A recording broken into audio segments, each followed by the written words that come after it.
The chair now recognizes the distinguished gentlelady from California, the Speaker of the House of Representatives, Nancy Pelosi. Thank you, Mr. Speaker.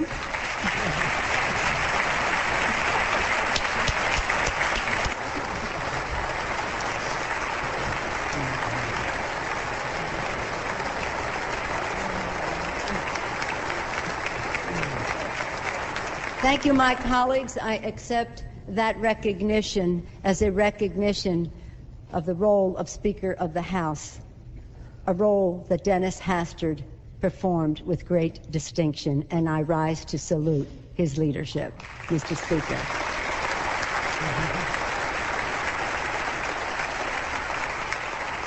My colleagues, you've heard me say on a number of occasions in relationship to Dennis Hastert that in the Congress, as members of Congress, we hold the title honorable by virtue of our office that we hold. But in the case of Dennis Hastert, he holds the title of honorable not just for the office he holds, but by virtue of his character, his leadership, and his contributions to our country.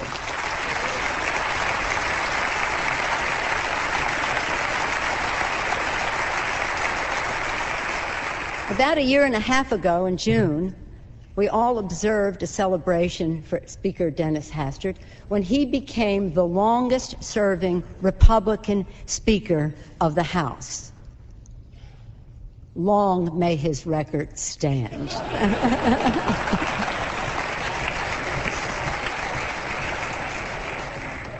That milestone was a testimony to the great respect he commanded, not only in the Republican conference, but in this Congress as a whole and in our country. Thank you, Dennis Hastert, for your record of achievement. I want to acknowledge someone who had a role that I once had, Minority Leader, who's with us today and honors us with his presence and is again a tribute to the leadership of Dennis Hastert, Leader Bob Michael.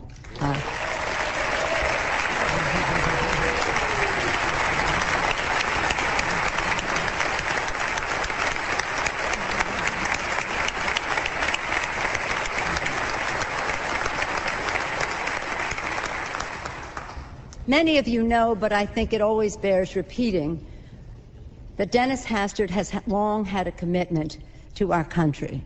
First, as a teacher for 16 years, a teacher of our children and a coach, as he reminds us. He then went on to the state legislature in Illinois, where he served for 6 years, and then in 1986, he came to the Congress of the United States, where he has served with great distinction and with many accomplishments, as he enumerated some earlier. In 1999, this Congress elected him the Speaker of the House. The Speaker of the House. He brought to that office the values of the heartland of America and the wishes and the voice for the people of Illinois' 14th District. And we have all benefited from that. Though we have from time to time on occasion differed on issues, I remember once, we all agree on the importance of public service, the kind of public service that has been the hallmark of Speaker Hastert's career, whether in the classroom or in the Congress of the United States. Today I want to join Dennis, if I may, my friend Dennis, in saluting Jean for sharing Dennis with us for all these years and for her role as a teammate to him in his contributions to our country. Congratulations to you, Jean.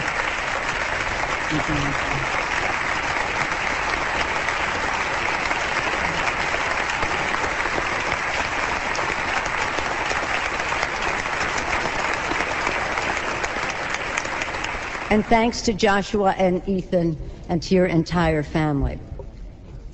Mr. Speaker, I know I speak for, and by that, Mr. Speaker, I'm speaking to the Speaker. I know I speak for everyone in this House when I thank you for your service, for many things, which I could enumerate, but I want to mention one in particular, which I have mentioned to this House before. We all were part of history when Rosa Parks became the first African-American woman to lie in state under the Capitol dome. It was a great day for Congress and for our country. It simply would not have happened without the leadership of Speaker Dennis Hastert.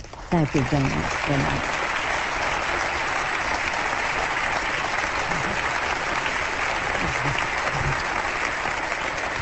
As you can imagine, Mr. Speaker, it's always a pleasure for me to say, I know I speak for every member of this House, but I know I do when I say thank you for your leadership, congratulations on a great career. I know great things are yet to come.